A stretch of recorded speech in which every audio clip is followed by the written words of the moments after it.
Salve Maria! Jaqueline aqui para te contar a história de São Norberto. Você conhece?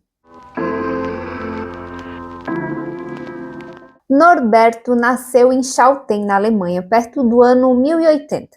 Era o caçula de uma família rica e nobre. Quando jovem, teve a opção de escolher a carreira militar ou religiosa.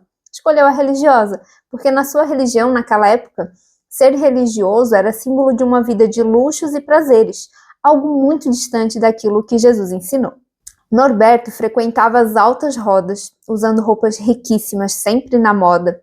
Dedicava-se a grandes caçadas e à doce vida da corte real. Tudo estava muito bem para ele, né? Até que um dia Norberto cavalgava tranquilo em um bosque quando de repente foi atingido por um raio.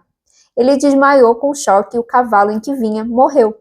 Não se sabe quanto tempo ele ficou ali desmaiado. Sabe-se que essa experiência foi um marco divisório em sua vida.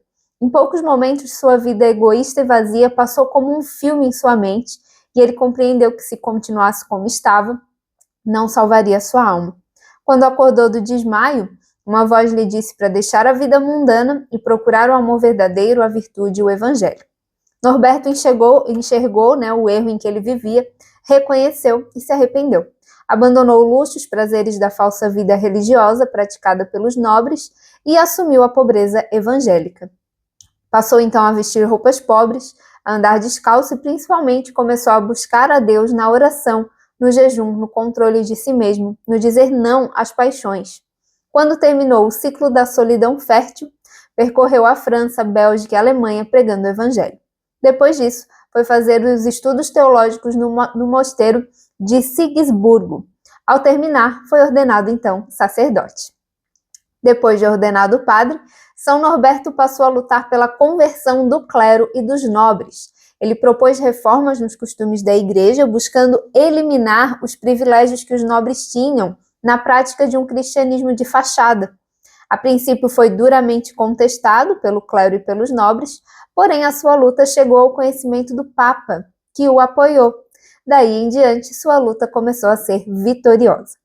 Quando São Norberto viu as reformas que propôs implantadas e aceitas, tendo a igreja renovada pela simplicidade do evangelho, ele mais uma vez retirou-se para aquela solidão fecunda, mergulhado na oração e no contato com Deus. Deste recolhimento, então, nasceu em seu coração o impulso de fundar uma ordem religiosa, e ele obedeceu, fundando a Ordem dos Cônegos Regulares Premonstratenses.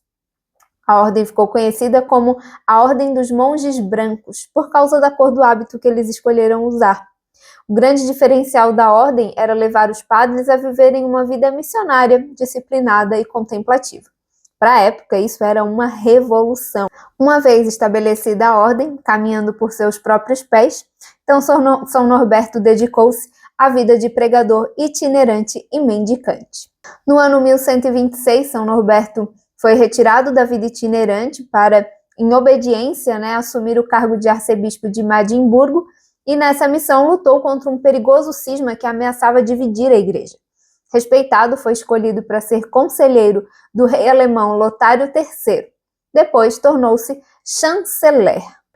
Durante seus anos como arcebispo, Norberto, então, lutou energicamente pela liberdade da igreja em relação aos príncipes e provou-se como um ardente defensor do Romano Pontífice. Ele foi indispensável na deposição do antipapa Anacleto II e no retorno do Papa Inocêncio II à sé de Pedro.